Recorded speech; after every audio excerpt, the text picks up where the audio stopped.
Good morning. I'm Emily Hamstra from the University Library and chair of this year's Keynote Committee. Our keynote speaker, Elliot Soloway, is an Arthur F. Thorneau professor in the Department of Computer Science and Engineering and the College of Engineering, with appointments in the School of Education and School of Information. In 2001, the University of Michigan undergraduates selected him to receive the Golden Apple Award as the Outstanding Teacher of the Year.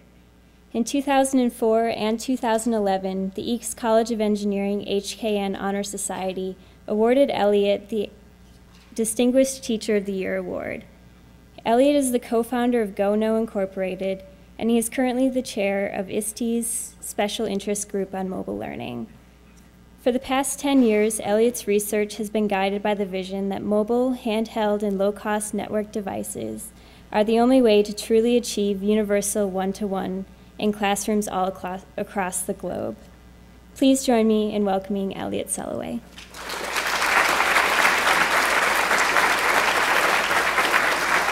Thank you very much. Thank you for inviting me here. It is an amazing honor to be here to talk about teaching, where just Paul was saying, we value teaching. In the bio, I just focused on the teaching because to me, and I send that out all the time, because that's the thing that I'm most proud of, is what the students of the University of Michigan have said about me. So talking today about the Age of Mobilism, my colleague, usually Kathy and I do this as a tandem. George Burns, Gracie Allen, and I'm Gracie. And we were in Paris at a UNESCO meeting and had an afternoon off, and we went to one of the museums there where they had a Monet exhibit. And Monet was the father of modernism. And so she said, well, if he's the father of modernism, then we're in the age of mobilism. That's right, the mobilism, because of this little thing, these little things. And this one's a very big one because you can see the screen. So, and we're mobilists. That's who we are. We're mobilists. And so we're in this different age. Now, I'll talk a little bit about it, about the age, and talk about what it's doing to K-12. I'll also talk about what it's going to be doing into, wow, this is gonna happen. Okay, this is gonna happen. Okay, you can see it. You can see it. Okay, maybe if I do this. Okay, then boom, there you go. Then how it's going to happen, what's going to do to higher ed, because it is going to do something to higher ed. So let's talk about today's story. First, we're going to talk about change, big change and little changes.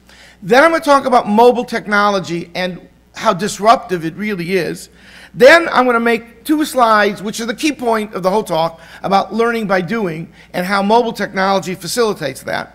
Then I'm going to talk about the 5 benefits of mobile learning, how mobile learning, mobile technologies, that's a better way of saying it, how mobile technologies impact learning, and what are the 5. You got to have numbers in these day and age. You got 5 of this, 6 of that. And then I'll talk about the 10 barriers to adoption. Don't worry, I won't get there. It's nice to have 10 though. And then I'll stop. So let's begin. We have about an hour, and then we have a lot of Q&A, time for Q&A.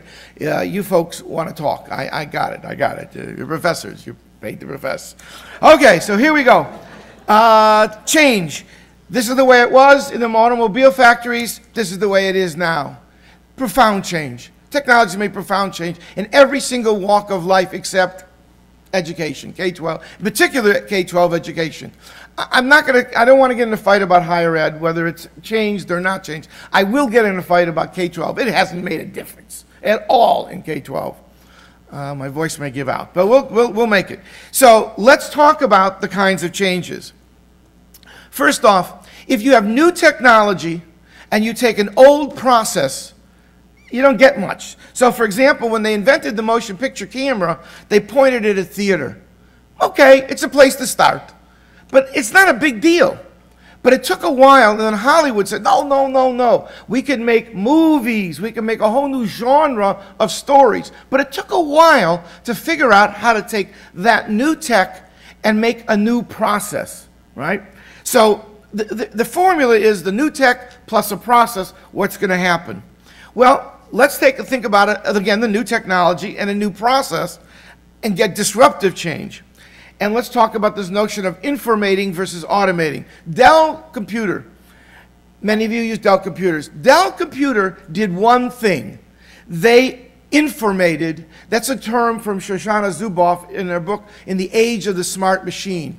And she contrasted the difference between automating, which is taking a pencil and paper process, versus making up a new process. Most companies, unlike Dell, use computers to manage their inventory. There was a room, and they would count things, and they would know where it was. So they used the computer to manage inventory. Dell said, no, we can get rid of inventory. And so 1993, they had 10 weeks of inventory on hand. Now, having 10 weeks of inventory on hand is expensive. It's expensive. But they figured out how to do just-in-time manufacturing, and they reduced it to 1 week of inventory. That was a profound change. And that was their edge. Remember what Dell did in the early days? You'd go online, you'd order a computer, you'd pay them, and then 2 weeks later you'd get your computer. They used your money for 2 weeks, they ordered the parts, and basically what they have is these trucks. They have every 15 minutes, trucks come and deliver parts. And if that truck is late, they fine the company umpteen thousands of dollars. And then they have these warehouses. There's nobody in the warehouses. And they move these parts around.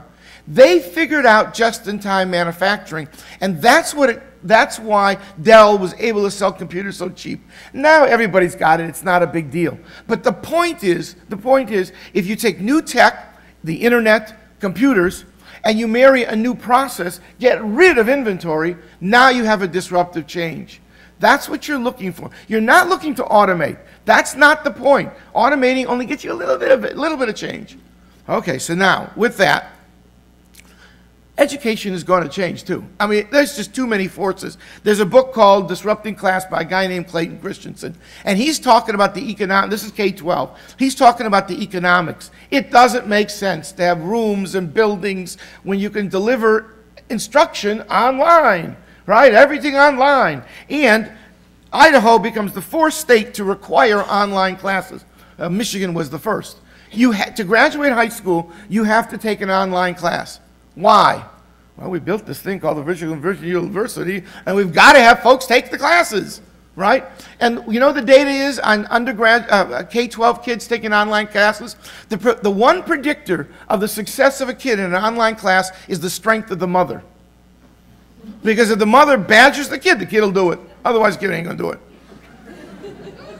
I mean, we got to talk about online in K-12. I actually had somebody talk to me about a virtual kindergarten classroom, an online kindergarten classroom. A colleague of mine, a crazy computer AI guy, artificial intelligence guy, it's nuts. My wife's a kindergarten teacher. I go into her classroom. I look at the kids. Virtual classroom for kindergarten? Nuts. Absolutely nuts.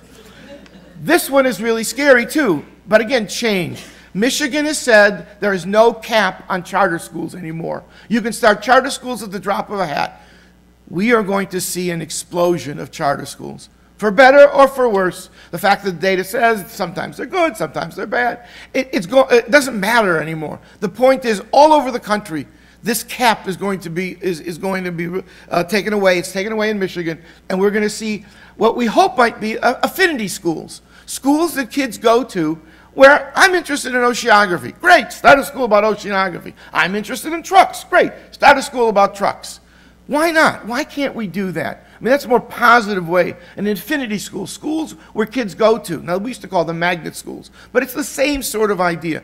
This is going to happen. There is no question that this is going to happen.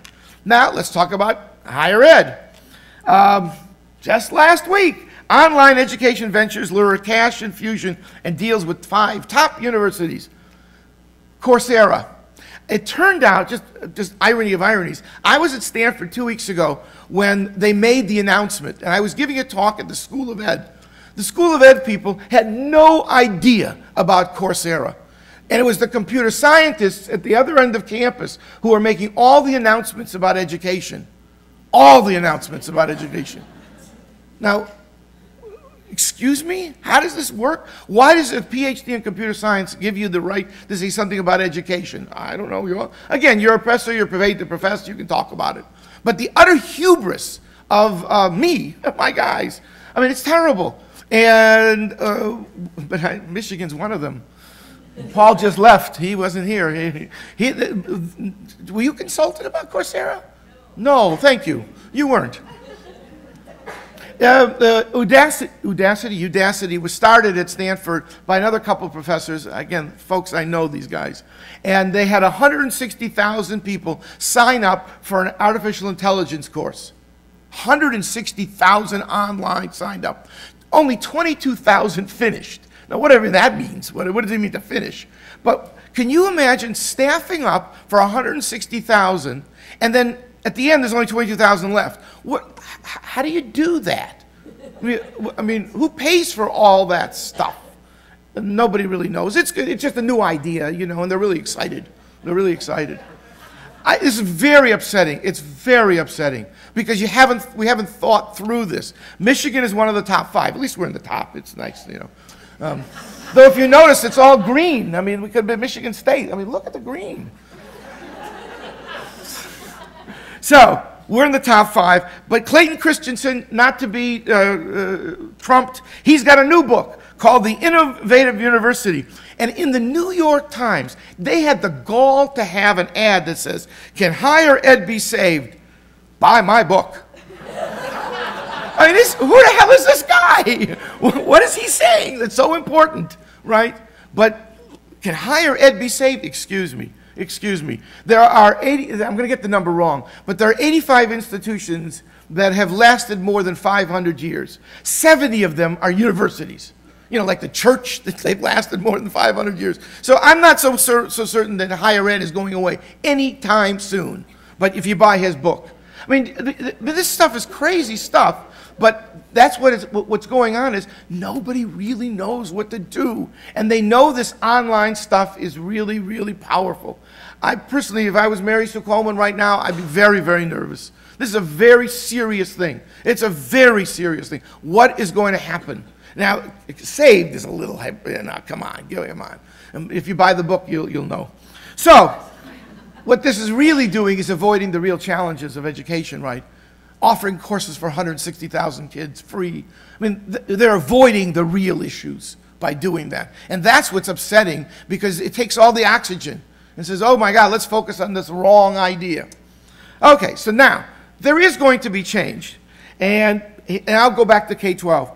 It is going to happen that every kid is going to have a computer in K-12. This is just going to happen. How could it not be that every kid gets a computer in K-12? I mean, it has to be. And there's a EduBlogger, etc. The line I like is, BYOD is unstoppable. Bring your own device. That's what schools are doing now, is BYOD, bring your own device. They're saying, kids, bring whatever you got. Laptops, netbooks, cell phones. But the heterogeneity is killing teachers. Can you imagine a teacher looking out, 30 kids, every kid's got some other device and saying, okay, we're all going to do a book report.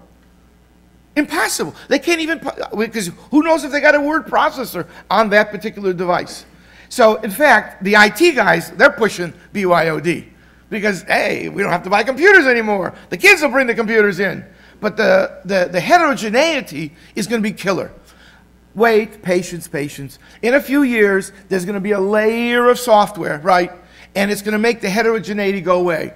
I started a company a bunch of years ago to try and do something like that. Put a layer of software and take all these different devices and make them the same. It's very hard to do, very hard. But okay, it's going to happen. But the point is, every kid's going to get a computer. We have a notion now called classroom in a box. If you look at it, the Android devices, the Android tablets, you can buy them for $50 and $60. They're wonderful, wonderful tablets. So put 30 in a box, put curriculum, put an access point so the teacher can create a local network, give the teacher a laptop so they can have a teaching management system on it, and take the box for about $6,000 and put it on the K-12. And I'm working with some folks here at Michigan to sell it through the University of Michigan. We'll see if that works. But I think that's a way to go, alternative to BYOD, because you get the homogeneity, because all the devices are the same, and that's really important. One-to-one's going to happen, but now let's go to Ann Arbor. Now, I got to be careful here. I was not a part of this, and maybe I should have been, so I may have no right to say something, but I will say something. but not just a little, just a little. If you read this document, this is their document that says, vote for the technology bond, the $45 million technology bond. And there are 2 or 3 words here that tell you everything about this, about what's going on. What are they going to do with the money? Upgrades. It's business as usual. Well, we need some new computers. They have computers that are so old they won't run the software. I know. But what are you going to do with the computers? And here's the killer. Watch this one. We want to have more powerful access to data. Really? Now, to an IT person, data means, it means text, it means pictures, it means everything. But data means the census from 2010. Data is numbers. Kids need more access to numbers? This is what's going to save education? What this says is the IT people, it is an IT initiative. It is not a curriculum initiative. I've worked in K-12 schools for 30 years, and I see the fights that go on all the time. The curriculum people are over here, they're petrified of the IT people, because the IT people, well, they got computers.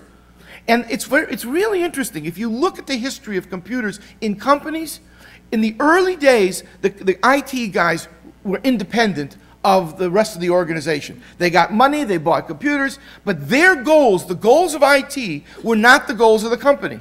Because the CEO had no understanding of the technology, and he could be bamboozled very easily by the IT guys. Now, I'm an IT guy, so I can say that about me. And so, the widgets and the this and the that, with the this, it's got, you know how it works, right?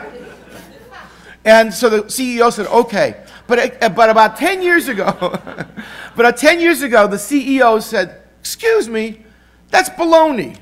Your IT department has to have the same goals as my goals. You have to have business goals. Oh, really? I thought it was about putting computers out. No, business goals, selling, da-da-da-da-da-da. And you saw a transformation in the business world. And now technology is incredibly important in the business world. In K-12 education, again, I'm not going to say anything about higher ed. In K-12 education, the IT department's over here, and the curriculum people are over here, and the superintendent's just hoping that they don't fight too much.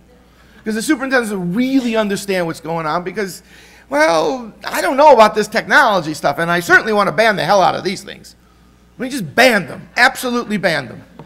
Because maybe, I don't know. They don't know, so they ban it. That's the way to do it. I'm very upset about this. And it's not, again, I should have been more involved. I should have been, and now it's a little late. At some point, every kid in Ann Arbor is going to have a computer. Why don't they talk education? I don't know. They're not. And that's the point that I'm trying to make is they're not talking education ease. They're talking technology ease. And that's a mistake. But that's what schools do. But we got to make a change, and I do believe, I do. I go around the world, I talk to schools. I actually go halfway around the world to Singapore. Why? Because those folks actually do get it. They understand that the technology and the curriculum go together. Even though in Singapore they have the highest test scores ever, they do tremendous drill. The teacher stands in front of the class, hands out a worksheet, and then reads the kids the answers, lest the kids find incorrect answers. The teacher reads the answers, and the kids memorize it, and they get high test scores. This doesn't make for a very innovative, imaginative child, however. And they understand that. And so they said, come over, do some work, and we're working in a school, Nanshaw Primary School, and I'm going to talk about it. Because they get it. They understand that what it's about is one-to-one, 24/7, and how to use technology. So Ann Arbor will eventually get it. We worked in Detroit for about 10 years. It was great till they threw us out. And then about 6 months ago, 4 months ago, I had an hour conversation with very high up people in Detroit. And by the end of the conversation, I felt terrible because I was going to do something terrible to the kids. I had a list of 14 things that I would have to do before they would allow me into Detroit and into a Detroit school. As if I'm going to hurt the kids in Detroit. They got 75% dropout in Detroit. 75% of the kids in Detroit start high school and drop out. This is America. This is America. That's not supposed to happen, right? And I think the number is between 50 and 60% of illiteracy in the city of Detroit. 70% of the people in jails can't read. If you can't read, you're finished. You're finished. Okay, so now, new technology, which is one-to-one, plus old pedagogy, you know ain't going to do anything. So here's your classrooms, right here are the classrooms. That's what we're doing. And this is what happens. This is actually in Singapore, and they do one-to-one. Like, every kid's got a computer. Now, my God, that's not going to happen, okay? But what ought to happen is something like this, where the kids are talking to each other. This is actually in St. Mary's, Ohio. We work in the school district in St. Mary's, Ohio. And this is Singapore. These are third graders, and they're talking to each other, and they're working, and they're having their devices. That's what it should look like. And the question is it going to be the old pedagogy with the new technology, or are we going to do new pedagogy? Are we going to do learn by doing? That's the question. It's the ultimate question. And so let's talk about what we've done for 40 years with computers in K-12. Classrooms, laboratories, that's a lab. I love this one. The computers are bigger than the kids. These little kids are looking up. She's petrified. Look at this thing, right? And this is another one. These are called cows, computers on wheels. And now I'll make a claim. What's going on is we've used didactic instruction with the technology. Didactic instruction is teaching is telling. And if a kid doesn't understand, you just say it louder, right? And we laugh, but that's what goes on. And you know a good teacher can explain something in 3 different ways, right? Because the first time someone says, I don't understand. Okay, let's try it another way. And you know at that point someone's going to say, I don't understand. And you better have a third way to be able to explain it. You know, why is any number to the 0th power 1? Well, you need to know 3 or 4 different ways to explain that one. I need it every time. I can never remember. And can't do it. And so what's happened is we've taken technology like computers, like you see, and it's had 0 impact. Now, maybe you could say, oh, my school, technology has had an impact. Okay. But if you look across America and you say, have test scores gone up? Has anything really happened with technology?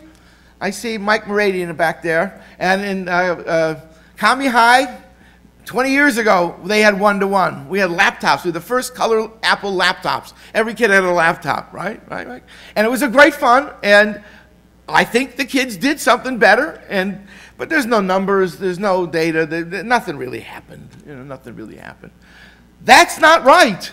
And actually, we studied it. And we say, well, why didn't it happen? Well, we talk about supplemental use versus essential use. Supplemental use is when people use a computer an hour a week. On a cart, how much time do they got to use the computer? Okay, kids, we're going to do the water cycle today, and we're going to do some Googling. So we're going to get on the internet, and we're going to find some resources about the water cycle. Oh, someone forgot to plug the card in. Oh, well, okay, we'll just go on. That happens all the time. The point is that the computers were an add-on, were incidental to the curriculum. They were supplemental to the curriculum. Most people brush their teeth more than the kids spend more time brushing their teeth than the kids use computers in the classroom. So supplemental use, if you look at all the studies, and we've done this, you look at all the studies of computers in the classroom, supplemental use does not improve student achievement. However, when the children use computers as essential tools, 50, 60, 70% of the school day, and at home, then you see improvements in student achievement. You see test scores absolutely go up. Even though the test scores are still paper and pencil, and the kids are using computers, they still do better on the test scores. It's all about using them. Now, it's not just using them, it's a little more subtle than that. It's a little more nuanced. And we'll talk about that. Okay, hold on. I got to get my watch out now. Not get into time. Oh my. Okay, so let's talk about learn by doing. The truth is, everybody in this room knows how people learn. You know how people learn. There's a book that says How People Learn. and all it does is say people learn by doing. Oh, okay. But now, again, a little more nuanced. This guy, John Dewey, who actually taught at the University of Michigan, right? This is my latest favorite quote. They, teachers, give the pupils something to do, not something to learn, And the doing is of such a nature as to demand thinking. Learning naturally results. Whoa. Whoa. So it's about giving kids tasks to do. Well, higher ed knows this. When you get a graduate student, you sort of size them up right, and you figure out what piece to do. Tailors know how to do this. When they get an apprentice, give them a leg to cut. That's the first thing you cut. They know how to do this. We know how to cut tasks up. It's hard to do this. And to do it for hundreds, thousands, that's the point. It's easy to say learn by doing is the way we should learn and the way we should teach. It's really hard to do. And it's really hard to do for everyday teachers. Yes, your artisan teachers who don't have a life, right, who work 80 hours a week, yes, they can do learn by doing without technology in their classrooms. And they do it now. Again, I see my wife when she gets up at 5 in the morning for kindergartners. And she's planning all her lessons. What each kid is going to do is a little different. Because she's thinking, what is this child going to do? That's what it's about. But most teachers, you know, they're good people. But they have lives. They have families. They want to go home at 6 o'clock. They don't want to work on the weekends. They want to have a life. They can't pull off learn by doing. It's just too hard. It's just too hard. And so we go back to didactic instruction, and you just tell the kids stuff. And just tell them. Just tell them. And that doesn't work. So now the challenge, here we go. We're going to get to the meat of the presentation. How do we use these things to do learn by doing? That's to help the teachers, to support the teachers. That's the key. Watch, here we go. All right, that's the title. How do mobile technologies help teachers enact learn by doing? Okay, here it goes. Here's the key. There's the quote, right? Okay, I'm going to go. It's actually really very simple. It's all about ownership and essential use. In classes today, kids have teachers and they have textbooks. And the teachers and the textbooks mediate the children's access to everything. If they have a question, they go to the teacher. If they have a question, they go to the textbook. But when they have this in the palm of their hand, they don't have to go to anybody. They now can take ownership for their learning. It's that simple. If you want teachers to teach learn by doing, have the kids do learn by doing. That's the way to do it. Now, again, it's much more complicated. But at a first blush, yes, that's what you should do. Give these kids this so that in their hands they have direct access.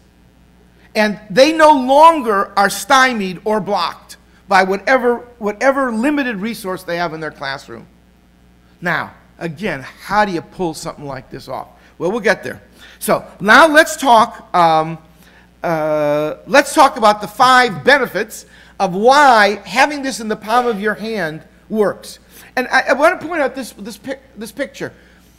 This is like when you go to dinner with somebody who's got an iPhone, right? And some question comes up, and they say, and then they go on, they find the answer. It's a little obnoxious, but you get used to it, right? Because everybody has now this in the palm of their hand.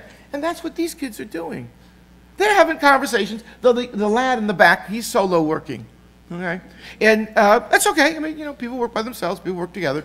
You got to do both. Learning is in the conversation, right? And learning is also by yourself. Okay, so now let's talk about the 5 benefits. What time is it? I'm good. Okay. Pardon? 10:49. Okay, Hey. Now let's talk about the PC era. Now I'm going to talk techie talk. Right, sorry. I got to talk techie talk before I talk education. Right. Let's talk about the movement from the post-PC era. Steve Jobs said we're in the post-PC era when he announced the iPad. Well, when the automobile came out, they called it a horseless carriage. They called it what it wasn't, right? It's the horseless carriage. It doesn't have a horse. It took a while before they figured out it was the automatic mobile, right?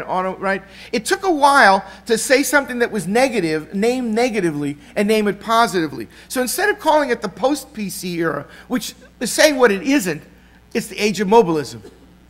And what are the properties of the age of mobilism, right? What are the properties? First, connectedness, all the time, everywhere. And Thomas Friedman actually calls it hyperconnectedness. And I've asked my students in the classroom, What is the very first thing you do in the morning before you do the thing that you have to do? And they say, look at my phone, right? They want to see who sent the messages. It's the most important thing to them. Who am I connected to? That's what this is a hallmark of the age of mobilism. Second, it's affordability. This is, everyone owns one of these little jobbers. Lori was saying she needs to get a smartphone. She's going to get a smartphone. I don't want to embarrass you. But you'll see, you won't have an option soon. It's affordable, and it's global. This is really totally cross-cultural. I saw, this is a Samsung Note. It's a 5-inch screen. And I saw them in Singapore first. I said, wow, you can really see the screen. You got a keyboard that really works. Wow. And so I was able to find it here. This is global. This is global. Mobilism is cross-cultural.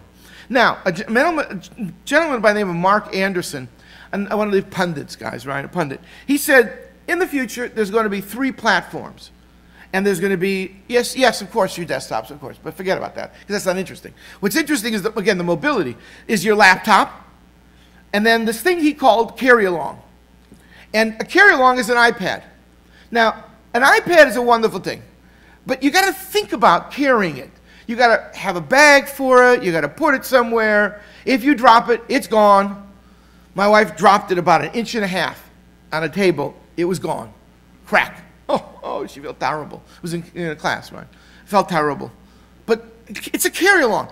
It isn't mobile. This is mobile. Because I'm not even aware of it. I'm not even aware of having this. It's very interesting. The teachers in Nanchao, Nanchao is the name of the school. In 5th grade in Nanchao, the kids have netbooks, these little computers. And in 3rd grade, they're using what they call handphones. They call them handphones there, handphones. But they're smartphones. The teachers say that the 5th graders take their netbook, put it in the backpack, and walk home. And they forget about the fact that the computers, the school is gone for them. They put it in the backpack and they left. But the kids, the 3rd graders, they leave school with this in their hand or in their pocket. And when they see something that's relevant, they take a picture of it. School isn't forgotten. School is part of where they are because this technology helps them move it. This is mobile. This is really mobile. The carry-along is sort of mobile. It's okay. And laptops are certainly transportable. They're not mobile. I mean, you can see people walking and holding it. I mean, it doesn't work. Okay. So mobile, right, these are the platforms. And I think, what's really going to win in the end, I mean, a lot of them are going to win because they're not that expensive, for God's sakes. But the mobile is really going to win in the end. And here's some pictures of these little tykes. And they get smaller and smaller and younger and younger. That one isn't talking or walking, and this one can't read, but they have absolutely no trouble using devices. And every one of you has stories like this. And on the internet, there's the little kids making, on a magazine like this, right, because they're used to an iPad. There was a 3-year-old in... I'm a scientist, so I should really do research, but these kids are wired up. There's something going on that they're absolutely tuned into it. There's a 3-year-old, again, in Singapore, and I asked the parents if I could take his picture because he was, using his iPhone. Boom, boom, boom, boom. The parents said yes. So I went over there, and I smiled, and I was talking to him, and I turned my camera, took a picture of him. He looked up at me. He stopped what he was doing. He found the camera app, took a picture of me, and he laughed. Because he got it. He knew what he was doing. 3 years old. He can't read, for God's sakes. And these are Hillary Clinton's aides. Do you see a laptop? Do you see a carry-along? No, you see a smartphone. When they're out there doing their work, that's the device of choice. I know for the bifocal generation, it's really hard to see the screen. I got it. I got it. I'm telling you, I'm actually getting money for this one. These are big. You can see it. It's really amazing. This is what's going to happen, right? These are the kids that are coming into my wife's kindergarten class. And we argue all the time. I mean, she has her crayons and her paints and all the great stuff. And then you bring some leapfrog stuff in. The kids go right at it. I mean, just right at it, and I kind of, sorry, So, some more facts on the ground. Apple has more money in the bank than the United States government. It's about $100 billion. And the question is, how do they make their money? and this is interesting. 73% of their revenue comes from smartphones, the iPhone, and the iPads. The other, let's say 25% come from computers. This has all happened in 5 years. In 5 years, the revenue of the richest, highest valued company in the world has transformed so radically that 73% comes from mobile devices. That's unbelievable. Can you imagine the board of directors' decisions and Steve Jobs' decisions? Yeah, we're going to cannibalize sales. Yep, that's exactly what we're going to do. They're not going to buy laptops, they're going to buy iPads. Yep. They're going to buy iPhones. Yep. And the great thing is, Tony Fidel, a University of Michigan alum, a guy he was my student Tony, and he built the iPhone. He built the iPod, actually. He invented the iPod. Kid, not Steve Jobs. He was here. He's my student. We formed a company together. It turns out I actually work for Tony now. I mean, he owns all these companies, and I work for him. It's amazing. But he figured it out. What the world needed was an iPod. But Steve Jobs was smart enough to realize, yeah, go build that, kid. Go build it. Now, look at this chart. Apple makes about $265 on every iPhone. That's the bars above the line. Look at LG. They lose money on their cell phones. Motorola, in the middle there, the green, they lose money. The question is why? How could they be losing money? Because they make smartphones, they make feature phones. Phones that Lori has, for example, that makes calls, right? Right? No offense. Because they're $60. Who can make money on $60, right? You got to sell something for $500 and $600. Now you can make that kind of money. That's what's going on. More facts on the ground. Now, it's a little complicated chart. If you look at feature phone purchases versus smartphone purchases, okay? If you look at May 2011, 48% of the people bought feature phones, 35% bought smartphones. Now, 6 months later, switched. More people bought smartphones than feature phones. That was February of this year. People are saying, we don't want to buy the feature phones anymore. Feature phones, remember, are phones that have the numbers of the phone, the numbers, and you make calls. Right? And these charts are from one guy. All the charts I'm showing are from one guy. His name is Horace Dedew. If you want to follow mobile stuff, he has the greatest blog there is. He's got charts. Oh, they're wonderful. Horace Dedew. And it's his site is Asymco. A-S-Y-M-C-O. Asymmetric collaboration. And Asymco. But just search on Horace and you'll find it. It's an amazing site.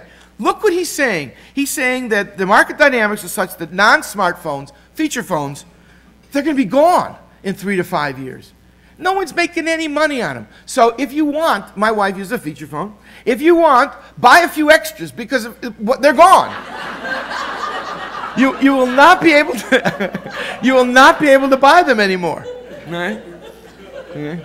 And he has a website where he's predicted that June 8th of this year, more than 50% of the people will be buying smartphones. At that point, you'll stop calling them smartphones and you'll call them phones because they're the dominant one. Now, more numbers. So this my first statistic is about feature phones and smartphones. Now let's talk about smartphones and PCs. It was predicted that, in fact, in early 2010, that in 2012, more smartphones would be bought than PCs. As it turns out, it happened the fourth quarter of 2010.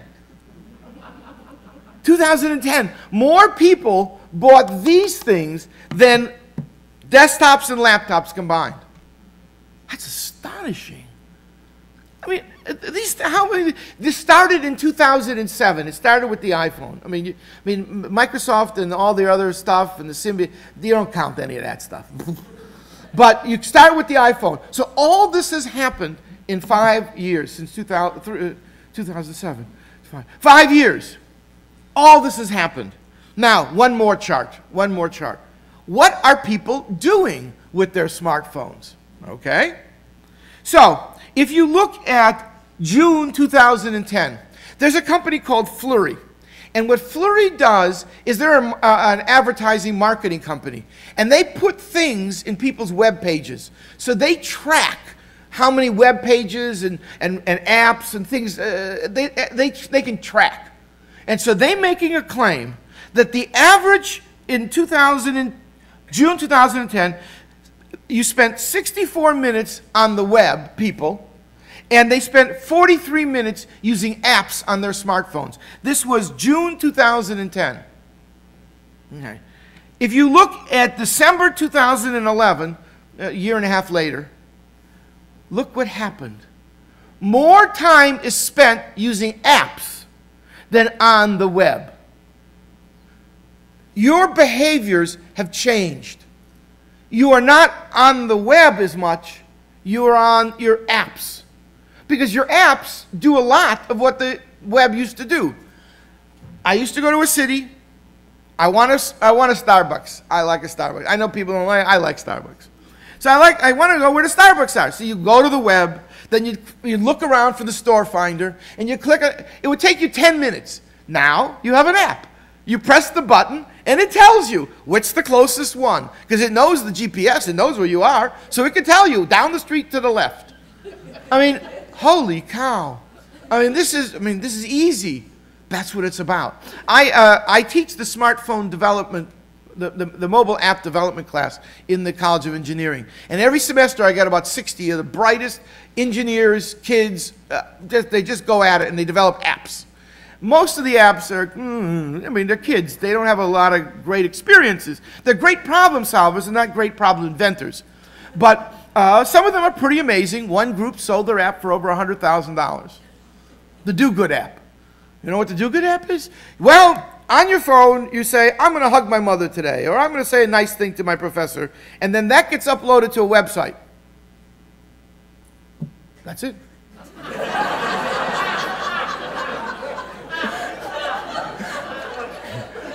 These are kids that don't shave, don't bathe. I mean, it's just, it's pretty astonishing. It's pretty astonishing, right? So that's who are developing the apps. And these kids they're making more money starting than you are now. I promise you. Their starting salaries are higher than your salaries now, and you're ancient. Okay. Do you see a pattern here? Do you see that this technology is ramping faster than any technology ever? If you count the number of people who have a phone, and then you look at who has potable water, it's about the same number on the planet. If you have drinking water, you have a phone. About 4.6 billion. There are about 2.4 billion people on the planet that don't have sanitary conditions. They probably don't have a phone. Though they might, you know. But it's about the same number as sanitary conditions, water. And they're figuring by 2016, they're going to sell 1.5 billion smartphones in a year. There's 6 billion, let's say, 6 billion people on the planet. And they sell 1.5 billion smartphones in a year. I mean, do the math. I mean, even I can do that. I mean, that's astonishing rate of growth. No technology has ever gone like that. And we ban them from schools. Oh, no, we can't use those things in schools. Oh, no. They're bad for the kids. Come on. So, now let's talk about how mobile technologies are transformative. You didn't like to see that R, did you? It was upsetting. That's what the kids do. And every teacher at Nanchow just goes, ooh, it hurts. It hurts. It's A-R-E. No, it's R. And you can fight with the kids, and they'll nod their heads and they'll say A-R-E. But it's R to them, right? And when are we going to, we've given up handwriting, pretty much, right? We're giving that up. And when do we give up spelling? We're not going to give up spelling. We probably aren't going to give up spelling. And I agree, we shouldn't give up spelling. That's not right. The kids need to say A-R-E. They do. They do. But you could see, you know, we're old. And it just doesn't sit right with us.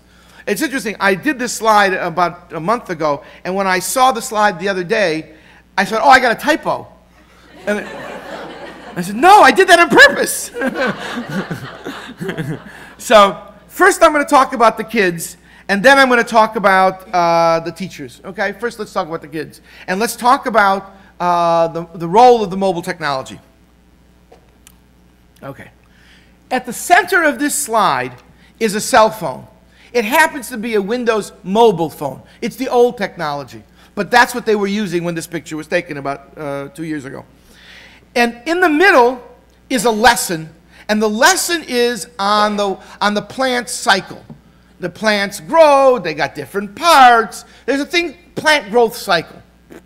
And there are rectangles.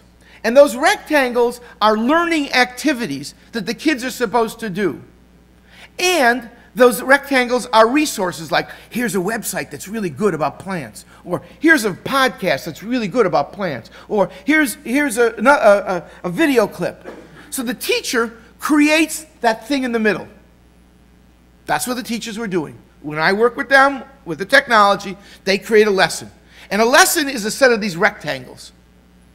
And what the kids do is they'll tap on a rectangle, it'll open up, and then they'll do some work. So there might be an empty file. So for example, if you start at the top left, you can't read it, it's hard, I know. But what it is it's the instructions for the lesson. Okay, kids, we're going to do the plant growth today, and your goals are you're going to do a concept map where you're going to define the key terms of the water cycle. Then you're going to do an animation which illustrates how plants grow. Then you're going to take some interesting pictures, blah, blah, blah, blah, blah, blah. The entire lesson is on this one device. Now, there are books. Of course they got books. But the lesson is everything is on this. Okay? That's why I say the kids are doing this, they're using this device as essential. They're using it for everything. And this is a cognitive benefit, that the kids have direct and immediate access to information, to events. Go take a webinar. There's an interesting lecture. These kids actually watch people. Go to YouTube, see something happening. Locations. They'll see it. There's the URL of some zoo, and they'll go to the zoo on the computer. And, oh yeah, by the way, there's data. You know, there's numbers. But the numbers are the smallest part. But it's this direct and immediate access. It's not mediated by the teacher or the book. So in doing all these things, in doing these different activities, they make use of the internet and they make use of the fact that everything is on here. Second benefit, learning in context. You see a bottom picture, the middle picture, that's the roots of a banyan tree. And the third graders were walking home, as I said, and they had their phone in their hand, and they saw this amazing root system. So take a picture of it, bring it back into the classroom, and have a discussion about it. So after school still lives. That is, the abstract ideas in the classroom are now part and parcel of what the kids do outside of school. They are truly learning in context. This device is letting you learn in context. And if there's anything we know about learning, learning in context is the way to do it. Oh, that's what a root system is. That's the banyan tree. As opposed to these inert things that you memorize. When was the War of 1812? Right? I mean, okay, I got it. I mean, these inert facts, right? You memorize these things. Okay.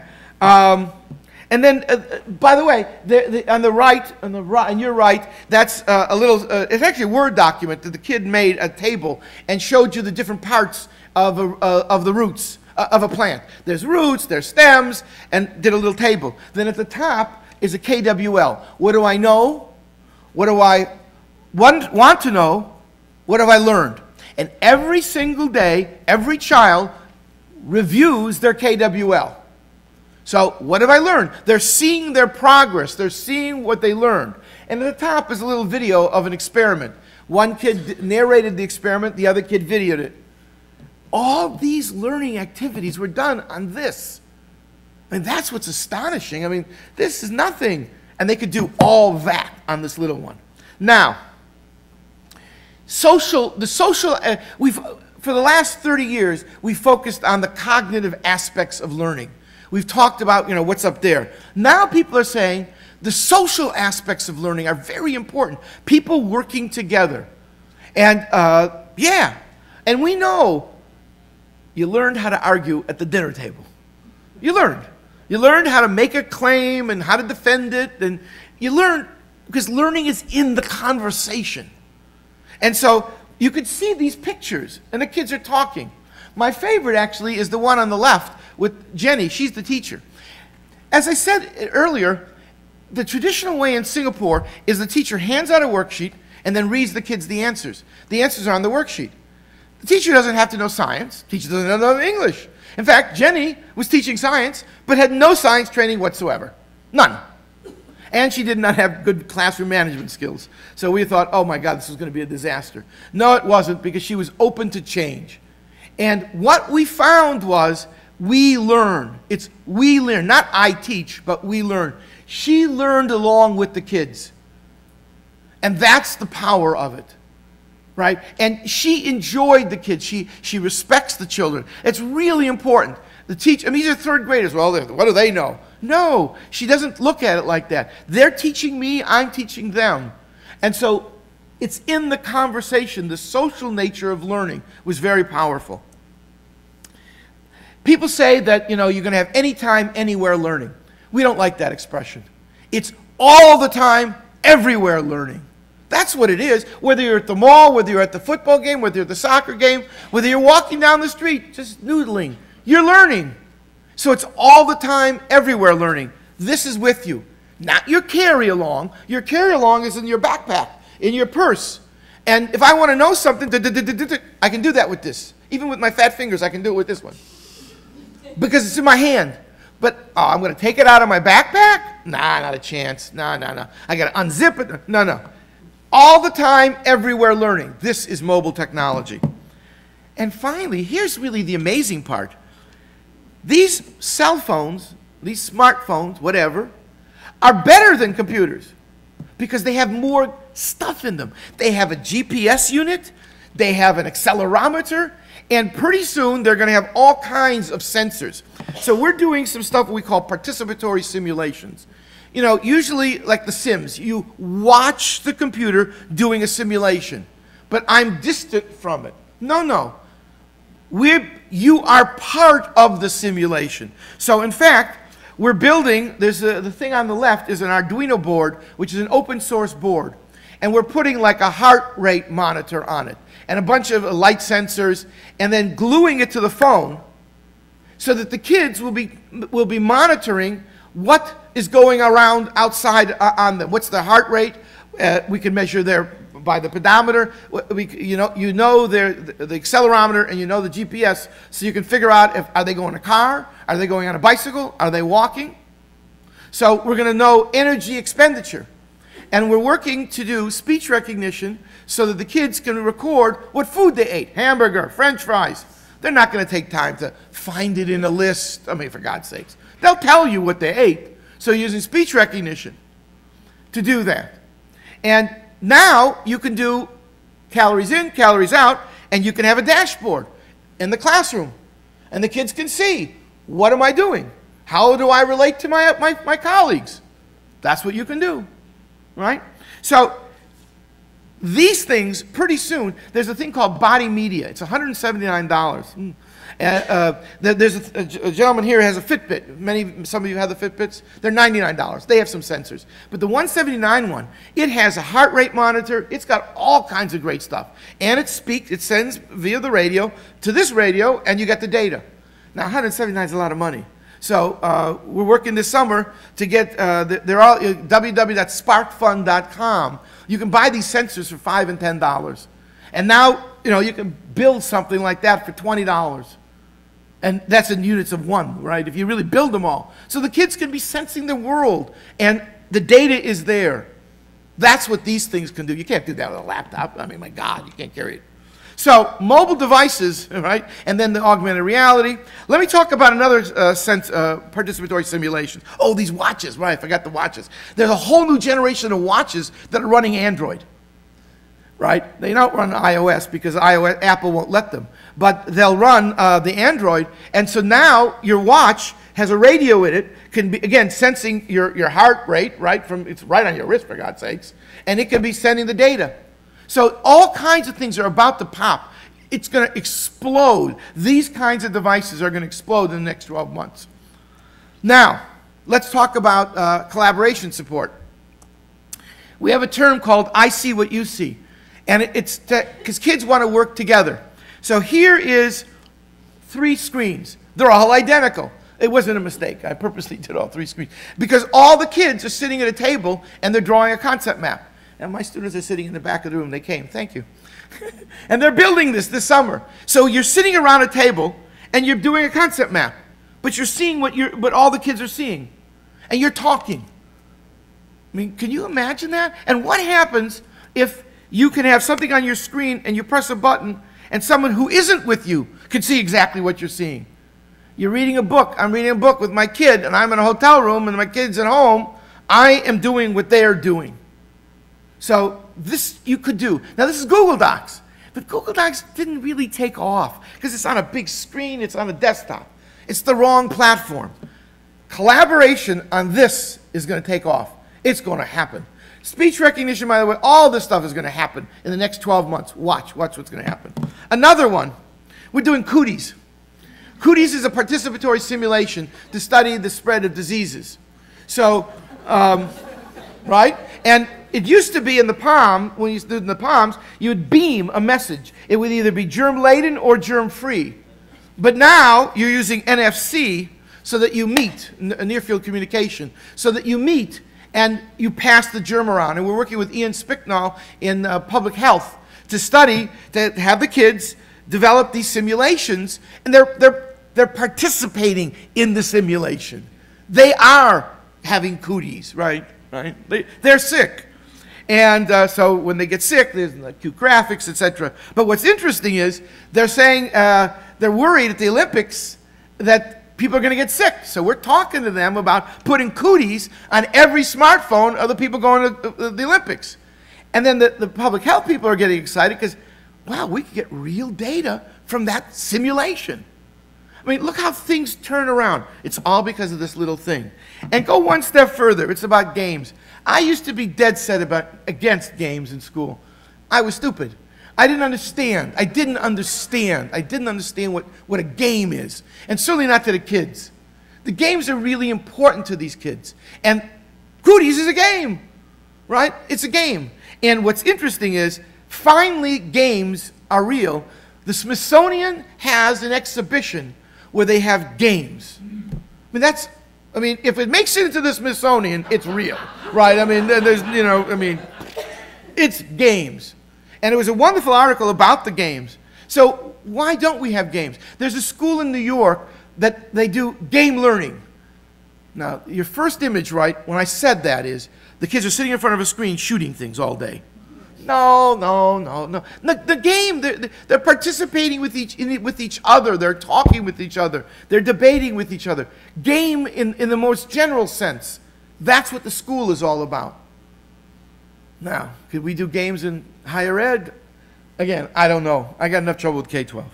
So, now I got to show you this slide because this is the money slide here.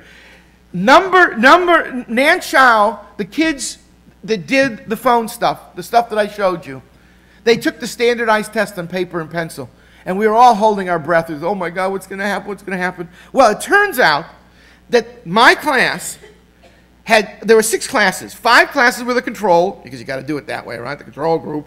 And they did paper and pencil. My class did with the smartphones. They did the top score in science. They outscored all the other kids. And the truth is, we're still working in Nan Chao because of that. Because we didn't hurt the kids. If we hurt the kids, they would have thrown us out. And because the parents are deathly afraid that the test scores are going to go down. So, you can do some, quote, experimenting, but you better not screw up with their test scores. Now, here's an interesting one. their English scores, my class, their English scores were higher than all the other 5. Why? Because they were writing, they were talking, right? In this kind of inquiry-oriented science, they talk, they write. So their English went up. Now, interesting, their math was no change, because they didn't really use math. So they didn't do any math on this, so why would math change? So that was interesting. There's a school, Toms River, New Jersey, and it's a small town, a medium-sized town in New Jersey, and about 150 kids were working on smartphones. And this is the teacher's report. All 150 kids did all homework on time. That is astonishing. Now, they said the test scores went up by 30%, but, you know, there were self-reports. Who knows what it was? But the fact that the kids did their homework. And the question is, why? Why will kids do homework on this device when they won't do it on pencil and paper? I'm ahead of myself. Time on task. Before the why. The kids were spending, they were spending more time. That's why the test scores were improved. There's no, it didn't, do something. I mean, nothing. They just spent time doing this. And they enjoyed their learning, so they did better on the test. I mean, we know if you spend more time learning, you'll probably do better on the test. So now the question is why? Okay, well, we were in another school in upstate New York. And this little boy, 6th grader, hugged the telco representative as he was handing out the smartphones. And he said, "This is the way school should be." Now, telco representatives are not used to getting hugged. So he was a little taken aback, but the kids knew, they knew this was the right thing. And one more story. This young slip of a lad, 5th grader. We brought in about 100 IT directors from upstate New York into a room. And we handed out the smartphones, and we used the kids as helpers. And they would go around to the tables, and they would help the IT directors who were, couldn't figure out anything. And the kids were about the right height, right? I mean, they didn't have to bend down or anything. They could just look. And at the end of the 2 hours, this young lad tugged at my shoulder, or my sleeve, and said, "Can I say something?" Okay. I mean, this kid doesn't know anybody. I mean, I'm sure he was, wow, scared of all these adults. No, he got up and he said the following. "I want to thank all the adults here for bringing smartphones into our school and giving us this opportunity to help us learn." There wasn't a dry eye in the house, man. I mean, oh my God. And then I was by on the side, and there were 2 guys, boys, compatriots of his, and one said to the other, "Way to go, Kev." I mean, he knew that he said the right thing, right? And as it turns out, we found out a little bit more about this young lad. His family is a have-not. They barely make it through the month with food, and sometimes the teachers give them food and clothing. He doesn't have a computer at home. He doesn't have the internet at home. But now that he has this, he does. And he knows that this is an opportunity to learn that he never had before. And he wanted to say thank you. Holy cow. So this is what can happen in school, right? And it's what we're doing is we're validating the kids. The kids know that the phones are a good thing. But when we ban them, we're telling them phones are bad things. And the kids know, no, they're good things. And they say, well, if you ban the phone, you're banning me, right? It's a very short jump from ban the phone, ban me. Because the phone is me. And when we say bring the phones in, we're saying you're good. And that is tremendously motivating. The kids will meet you halfway. And I bet if Ann Arbor said, we're going to really use the mobile devices in a way that's not the old pedagogy, but the new pedagogy, you'd see test scores go up, and you would see the black-white gap go down, because the kids would engage. They would engage with the learning. Otherwise, they're disengaged. It's just school. Just school. And we know what that is, right? That's school. Okay, so now, I'm going to talk a little bit about the teachers. I got a few minutes left. And I'm going to talk about some barriers to the adoption. Bless you. And there are these 10. I found that if you want an article read, you need to say the 5 of these, the 10s of these, and you'll see it gets read on the internet. So if you want to write something, have a number, and anybody will read it. So, and curriculum was 4 and 5. Here's the problem with curriculum. Here's the problem. We ask teachers, we say, teachers, here's your textbook. Your textbook was designed for paper and pencil. But here's some computers. Go use the computers. Well, how am I supposed to use the computers? Oh, you can figure it out. Well, when am I supposed to figure it out? Oh, you can figure it out. And the answer is, they don't figure it out. They do the path of least resistance. They figure it out by saying, oh, here's an app. Okay, I can put this into my lesson. Good, I can do it. But the answer is, how do I change my pedagogy? They need help. And what we have found at Nan Chao is we help the teachers. We create the curriculum. We work with the teachers to create the new curriculum, the learn by doing curriculum. We spend hours with the teachers talking to them, and they're willing to do it because they know they, as professionals, need to change. And they're willing to do it. And we've done science, and now we're doing English, and we're going to do social studies next. And right now, 350 kids, grade 3, are using Lumia 710s. The world is a Microsoft world. It is. And Singapore uses Microsoft everywhere, so it's Windows Phone. And what we did this year was, in the fall and in the spring, I ran a special class where the kids, my students, undergraduates, wrote the software that the kids in Singapore are using on their smartphones. And we found some money, and we sent the kids to Singapore to help them roll out the software to the kids, and it was a great experience. And we heard that kind of thing this morning. And it does make great sense that the kids are producing software that those children are really using. So if there's a bug in that software, they're going to hear about it. And so, you know, every Thursday night we get on the phone, the students and I, and we listen. Oh God, did they do any problems this week?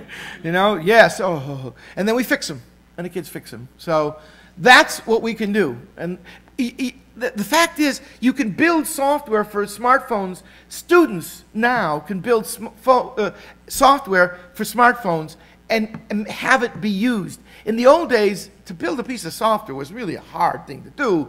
But now, because of the phones and because of the notion of an app, they can do it. Curriculum is really important. And the final thing I'm going to talk about is assessment. There's a thing called the Common Core. And the Common Core is the states have agreed what reading should be, the 50 states. The politics in America are we do not have a national curriculum because education has been left to the states. And this has caused tremendous trouble. But we have finally agreed that all 50 states, that certain reading things have agreed, and it's called the Common Core. We're doing that for math, and we're doing it for reading. We're going to move to science. That sounds like a great idea, because it saves a lot of money, and it gets everybody in this direction, everybody working in this direction. But what's happening, unfortunately, is that there are going to be these assessments of the Common Core, and those assessments are going to be done on PCs. So what schools are doing is taking their scarce money, buying laptop computers or desktop computers, and putting them back into labs or onto carts so they could administer the assessments. And so now the assessments are driving schools backwards. We're going backwards. We're buying laptop computers only to do the assessments. The companies like Pearson, McGraw-Hill, they're getting phenomenal sums of money, multiple millions of dollars to develop these tests. And you got to ask, is this the right thing to do with all the scarcity of dollars? We're gonna test these kids more? The Common Core was a great idea. It is. But the assessments in the 800-pound gorilla, it could hold everything back because all the districts are spending the limited dollars to do online testing. And the tests can't be done on this because the screen's too small. because whoever designed the damn tests didn't build in to take account of the screen size. They said, well, they're going to have a 15-inch screen.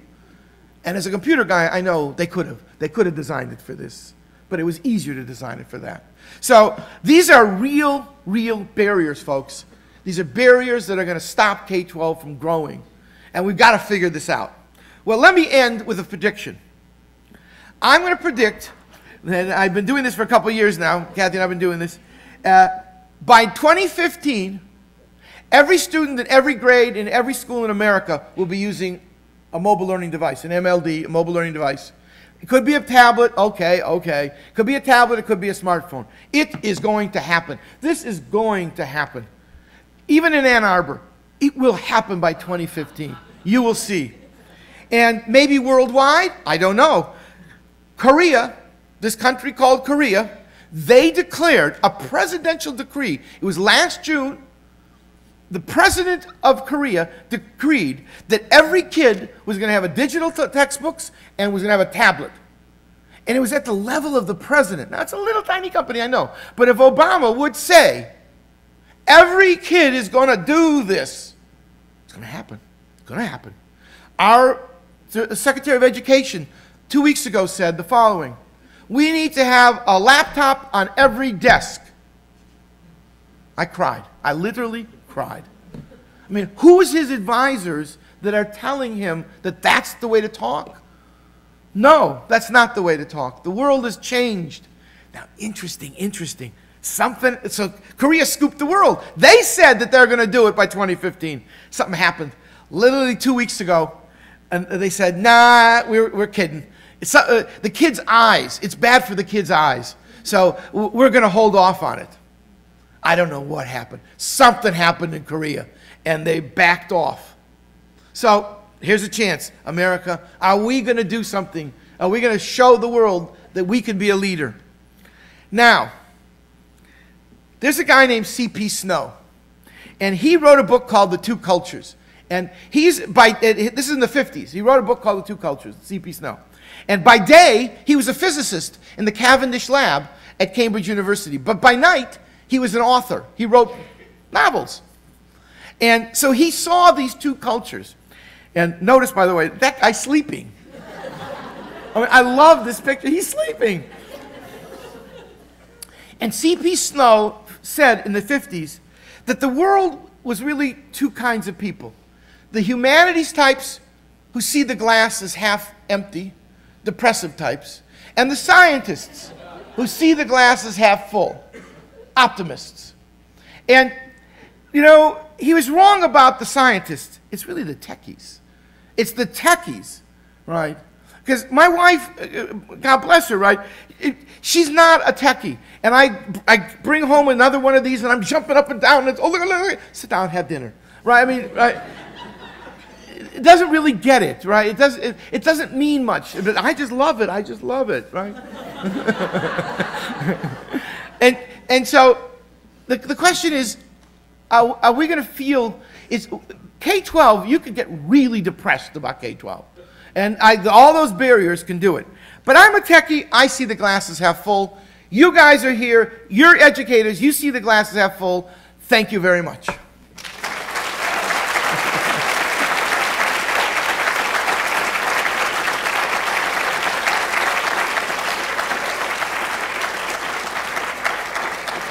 Educational system. They know how to win. They know how to play the game very well. We still have to get learning somewhere occurring in the process. Have any thoughts on that? Sorry. How to get learning in higher ed? No, I didn't understand your question. I'm sorry. Yeah. What you're talking about here is learning through experience. Yes. Learning through actually. Yes. I can play the game and pass all the courses to get through the process and not learn much of anything. So I become over-schooled and undereducated. Right. Any thoughts on that? Yes. Coursera. Khan Academy. Oh my God, sorry. Sit down and watch a video, kids, whether it's kids or higher ed, sit down and watch the video. We'll get the best person on differential equations. And if you don't understand the video, you can watch it 17 times, and then you'll get it. They actually say that. And the math people have this wonderful set of studies that show that people can learn how to do the procedures, but have fundamentally no idea of the math. I am petrified of that. That all this video stuff, that it's cheap, it's easy. It seems like we're teaching, right? Just watch the video and take the test and drill. That's what this stuff is all about, this new generation of stuff. And you know they're not learning anything. And you know if the fourth time you've seen the video and you still don't get it, watching it a fifth time is probably not going to help. So I do worry about that a lot.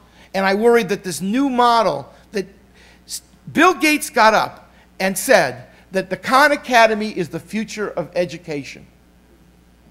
And if you don't know the Khan Academy, Google it, get on it, and you have to understand the power of that movement, not only in K-12, but the people who started Coursera, the people who started Udacity, have said, we just saw Khan Academy. If they can do it for K-12, why don't we do it for higher ed? And it makes me very nervous. Are there good sites that are making practical use of mobile learning to us that one can go and see, yes, here it's being demonstrated and really works? Wow.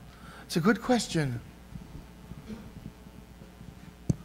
I don't have an answer, but I will. This is a good question. Where you want to see it work? I mean, you could see we have some videos of Nan Chow, but you want to see it. The answer is no, and I apologize for that. But we need to have some websites where you can see it in action. Thank you. That's a great segue to my question. I have a school that in Dearborn that's on its deathbed, has 1 year left. It's a private school. We have a visionary principal. We have a group of young parents that want to completely just reinvent the school. Just go for it. So what can we do? We can do this for you, 50 students. We can do it all, K through 8, motivated teachers, motivated principal. That was the next question, was the teachers. Are they willing to do it? We will get teachers who are willing to do it. Well, if You want people to be able to go to Dearborn and see it, we will do it. Then let's talk afterwards. I would absolutely love it. Okay. And it's all about the teachers. I mean, because it's gonna be on their backs, unfortunately. They were supposed to be here with me today, but they didn't want to miss class. So I understand. But I understand. Okay. But let's talk about it. But awesome. We need something. We need something. Because they have answers. Watch the video. I have a question for you about what the students are finding when they want to know a fact and they look it up on their phone. Good question. How do you feel about their evaluating what they're seeing when they Google, if they're finding the right facts, or kind of how they're making use of the information they find? Good question. Some are making good use. Some are finding false facts. They need help. That's what the teacher was really functioning as, that the teacher was helping them, guide them. And well, what are you doing that side? And why are you thinking? That's what the teacher is doing. It can't be me alone with this. And if I seem to indicate that, I apologize. That the teacher is absolutely critical in this situation. It's not just me all by myself. The teacher and the other kids helping to talk about what they're finding. So what they're finding is only a piece of it, right? It's the conversation, it's the help from the adults. Absolutely, thank you. But you talked about 24/7. Yes, and they're not there. Except that they call a friend. They got a friend, they got a helpline, you know. I mean, because they're always on together. So you're right.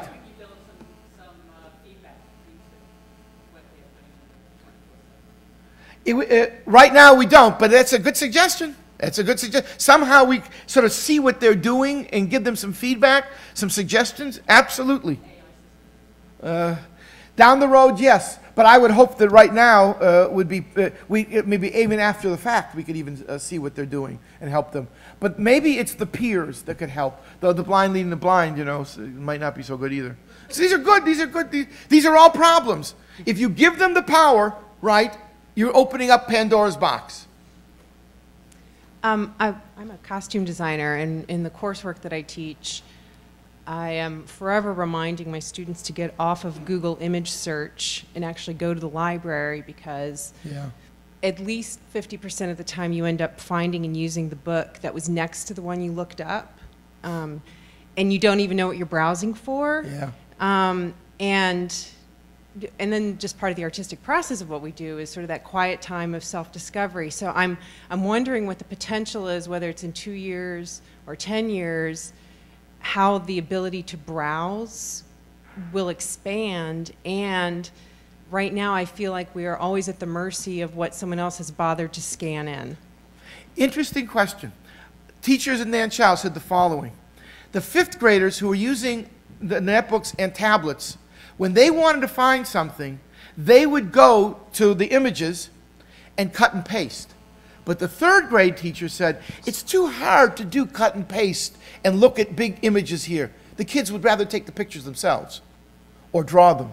So the difficulty of cut, paste, view big sites with images on a small screen was a good thing for the 3rd graders, because they were more creative. They created as opposed to copied. So there is this tension of just, it's easy to find, and then you're limited. That's right. And how do we search more broadly? Again, how do we search more broadly? It's a good question. Yes. Quick question. So I was very much agree with your learning through doing model and how we encourage that. And know also of some good examples of very low-tech approaches to that. So I was very taken by your comment that the technology allows us to scale that better for greater efficiency for the teachers. The rest of the talk then seemed to go in a different direction. So I was wondering if you address more of that. How does this make it more efficient for the teachers, for the administrators, as opposed to just here's a cool new way of doing what's really a fairly old concept? Well, good question. I'm sorry I didn't make the point then. That the benefits of this enable the children to do the learn by doing more broadly. They have more tools, more access than simply the textbook or their teacher. And that would then enable them to do learn by doing. So that this gives you a whole new set of tools to do the learn by doing. So I would hope that that would be the argument, that all the stuff this can do, that helps the kids do learn by doing, which in turn helps the teacher, because it takes some of the burden off of the teacher. Does that help? Sort of. All right.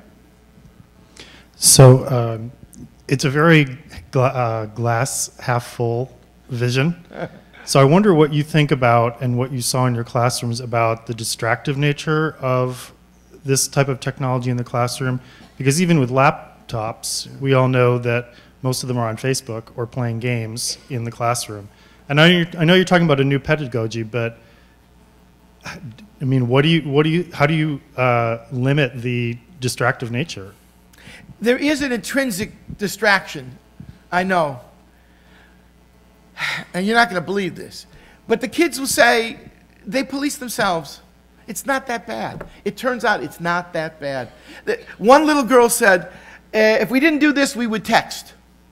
But this is more interesting than texting.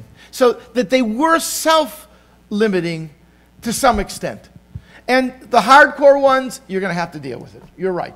Because there is something about going off and doing stuff on Facebook or whatever, right? You're right. But I just have more faith in the kids that they will stay on task more, which actually goes to your question, that they will stay on task and do the work, because learning is fun. But there is an issue, just like, you know, they'll find all kinds of crazy stuff, right? I mean, you know, how do you filter? All the filtering and stuff, right? So I'm not so worried about that. It's a worry, but I'm not worried. Oh, Julie. Julie. Julie and I used to work together at Go No many years ago. She knows all this stuff. She developed some of the curriculum. It's only been a year. Oh, only a year. Oh, my God. So one of the things, sorry, I'm losing my voice. One of the things I remember from working there is students who have learning disabilities, students who had trouble just with the basic curriculum, the way it was taught, sitting in their seats. And I saw some amazing things, and I thought it would be helpful if you shared some of those stories as well. Oh, my God. Because I think it applies in higher ed, too, for students who are struggling here. The stories, I've seen them, I work in the College of Pharmacy now. I see those students using the same techniques. There's a school called Summit Academy in Akron, Ohio, and it's a special learning needs school only. The only kids in the class are the kids who are labeled learning disabled, and they get $25,000 per kid, and there's 12 kids per class. And we were there about a year ago, and it was 5th grade, and the kids were creating animations of the Greek myths, and they were all doing a different myth. And they were on task for over an hour. These are 5th grade kids who have learning needs, disabilities. The president of the school was there, and he said, it's astonishing to see these kids spend an hour on this task. That's why I'm not so worried. On this task. And the kids, they didn't think anything of it. I mean, it was no big deal. They were just doing what they're supposed to do. We have found that the special needs kids, it works especially well with them. It's just another story. I mean, it just breaks your heart. These stories are incredible. The parents came into a meeting with the teacher, and the teacher said, here's what your son who has autism, wrote. And the parents said, our son doesn't write. And the teacher says, oh, but he does on the smartphone. I mean, we hear stories like that all the time. So there's something that it is connecting with them in a way that the pencil and paper don't. You think of a boy, you give him a 6-inch piece of wood, right, and what's the boy going to do? Poke the girls. I mean, no. I mean, poke himself, I mean, right? And, you say that the boys have fine motor control when they're young. Do you see them going, do they have any fine motor control on those little Game Boys? I don't think so. So you're going to have fine motor control with a 6-inch piece of wood, right? But with the Game Boys, no. There is something about it, and I wish the psychologists would do the studies to show that there's something about this technology that is meeting these kids somewhere, because they're going at it much too quickly and much too comfortably. Thank you. Mike. Oh, sorry. Okay. How can this be, or has there been any thought of how this could be developed with more collaborative thought within education? It sounds like a lot of the materials are being delivered to teachers, and how can teachers start to develop a lot of these ideas for their own classrooms? Yeah, what we found some schools doing is over the summer, building teams so they work together to build the curriculum. That's how some school districts are doing it, as opposed to try and do it during the school year. So then it is very collaborative, that the teachers work together with the curriculum folks, with the technology folks. Because, what you see, when you first start developing curriculum for this, you take your worksheet and you put your worksheet on this. Because you don't know. But once you start getting what the affordances of this is, now you start to have more expansive. And it takes time. It really takes time. So that collaboration has to be built in. The system has to build in time for the teachers to do it. And they got to be paid for it. Because otherwise it's off their own nickel, and that's not fair. It's not fair. But I don't see the textbook guys jumping on this quite yet. They will, though, when they see that the money's there. And then it'll be taken out of the teachers' hands. But at least the teachers will have some stuff. Right now it's very difficult. Mike? There you go. Is this on? Yeah, okay. I just thought I'd give you a 20-year report on what's going on. Then we started this stuff a long time ago, and we thought, well, as soon as the computers were started to get old, it would disappear. And over at Community High, which is in its 3rd generation of teachers now, the culture has has continued. Our groovy, arty high school still is in the top maybe 10, 15 in the state as far as test scores for science. Good, good. And so all of this stuff that you're talking about, that back then a laptop was the small, tiny device, but just changing the way of the we learn thing that you're talking about, we've been doing that for now 20 years, and in a university setting, you never do research more than 2 or 3 years out, but we've been doing it quietly. Wow. And it's happening, and it's still happening, and all the groovy, arty kids are learning science, but they don't think they're learning science because it's not hard. Thank you, Mike. Thank you very much. I appreciate it. 20 years ago, oh my God, yes. I see that this is being video recorded. If I wanted to share this with my son's principal or his PTA, where would I find the video that's being recorded here? Lori. Great, thank you. Thanks very much. Absolutely, show it to the principal. And watch how far the principal sits back. That will be the test, right? How far will they sit back? One more question. Okay, yeah, who wants? Okay. Oh, those are the guys that are doing the work. That's Adam. Yep. Hi. Vidal. So, one thing I was curious as to what you were thinking about is there's so many different ways that you can do the hardware for this. I mean, you've talked about smartphones, tablets, things like that, but at the same time, they all kind of offer like a different experience of what you're doing. Like, it's fun, you know, what we're making are kind of, you know, the learning games for cell phones or the collaborative map. But like, you can't write a paper on a smartphone, really. Like, that's kind of a problem. My boy says this. No, we can. We can. It'd take forever, though. Well, it depends on what you call a paper. This is a good question, and that's why we need your question about seeing it. The kids will do this, and they will write 2 to 3 pages. They won't write more. You're right. They won't write more. Well, I'm talking like. Well, anyway, that's not the point of the thing. The point of the question is, for something like that, a tablet is sufficient, though, because you know you kind of have more space to work with that. But basically, what I want to know is how you thought the mix of devices would work. Like, what kind of a model you're looking at, be it bring your own device, or does each teacher have like a set of tablets that they hand out to the kids each day, or do they all get assigned one and it lasts for the 2, 3, 4 years, however long they're in the school? That's a good question. What kind of a model do you envision developing? Well, the model that we're using right now, today, is the Lumia. Every kid has a smartphone. And if they want to do something, there are some laptops. So, you know, they might see some big visualizations. Yes, there's some laptops with bigger screens. But by and large, desktops, excuse me. But by and large, this is the only thing they have. Now, if a school could afford to have a mix of things, so much the better. But I'm thinking about what's the baseline. Baseline is every kid has a computer. The computer's a smartphone. That's what I think. Real quick, there's a $100 Pico projector now for the iPhone. $100. So, and Samsung used to make it that there was a projector here in their phone, and it would go blast. And I think they're coming out with it again. Why not? Why not have a projector in here to make it bigger? $100. Love it. Love it. Well, thank you very much, folks. Good luck.